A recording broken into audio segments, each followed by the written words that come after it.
Hammaga assalomu alaykum. Akalar, bugun Humoyundagi obyektimizga keldik. Bundan taxminan bir 2-3 oy oldin bularga biz smart zamokimizni o'rnatib bergandik. Bugun bizani yana chaqirtirishgan ekan. Aka, shunga o'xshagan umni domga tegishli bo'lgan yana nimalar bor, hammasini qo'yib bering deb. Biz bularga katalogimizni ko'rsatdik. Ularga to'g'ri keladigan sensorni включательlarimizdan bo'ldi va undan tashqari konditsioner, televizor, увлажнитель hammasini telefon va Alisa orqali boshqariladigan qilib beringlar degandi. Bugun o'zida hammasini xudo xolasa qo'yib beramiz. Agar vaqtimiz yetsa hamma jarayonni videoga olib, albatta kontent qilib chiqaramiz. Smart zamokimizning obzoriga keladigan bo'lsak, okalar, mana ichkarida ruchka bor. Ruchkani shunda bitta bossanglar, ochiladi. Eshik tortib qo'ysanglar bo'ldi, tashqaridan hech kim kela olmaydi. Shunaqa zashovkalarni yopib qo'yish shart emas, shuni quflash ham kerak emas. Kechasi ham bemalol yotaveradi o'sha quflamagan holda. Xohlasanglar, shunda bosib qo'ysanglar, 3 ta regili ishga tushadi, bo'ldi, quflanadi. Bunisi lekin shart emas. Xohlasanglar, bitta knopka bilan shunda ochasizlar, yopib qo'yasizlar. Xohlasanglar, bitta knopka bilan shunda bossanglar, eshiginglar ochiladi.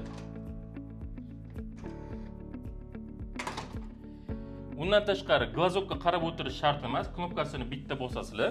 Podyezdda bo'layotgan hamma narsani ekran orqali va telefon orqali ko'rasizlar bo'ladi. Buni qanaqasiga zaryadka qilamiz deb savollar tushyapti. Mana ko'rasizlar bo'ladi. Shunda ekran tepaga ko'tariladi. Bu yerda akkumulyator bor. Akkumulyatorni olinadi, Type-C porti bor. Oddiy Type-C zaryadga qo'yasizlar, 3-4 soatda zaryad bo'ladi. Kechasi qo'yib qo'ysanglar, ertalabgacha zaryad bo'lib qoladi.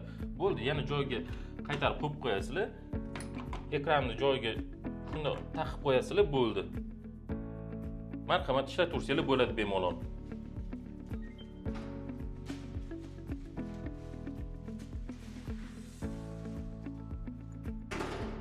Smart zamoklarning xavfsizligini ta'minlab beradigan tomoni, keldinglarda eshiginglarni yopgandan keyin bo'ldi. Tashqaridan hech kim kirolmaydi, ichkaridan qulflab olish shart emas. O'zingizlar bilasizlar, kechasi uncha-muncha odam qulflab olmaydi, eshigimizni ochib o'tiradi.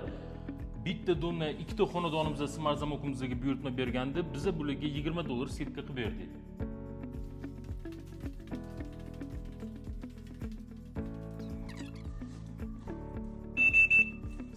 Agar sizlarga smart qulflarimiz kerak bo'ladigan bo'lsa, pastdagi raqamlarga aloqaga chiqasizlar.